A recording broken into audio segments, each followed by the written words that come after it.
Buongiorno! Today I'm going to show you a tradition that takes place every single day in Rome since 1847.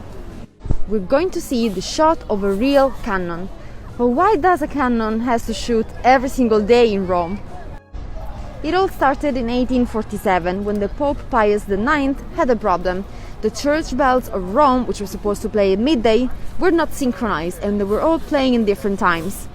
So he decided to introduce a cannon shooting every single day, of course without the cannonball, that takes place every day at midday so that the churches know the exact time where to play their bells. The cannon was originally placed in Castel Sant'Angelo, then moved into Mount Mario, another hill of Rome, and then finally moved to the Janiculum Hill, the highest hill of Rome. A visit to this terrace on the Janiculum Hill is so worth it. It's something you can miss if you come to Rome. You can see everything from here, and below the terrace you have the platform for the cannon. So if you want to see the cannon, you come here a few minutes before midday, you enjoy this beautiful view, and then you wait until you see on this platform a team of soldiers setting up the cannon.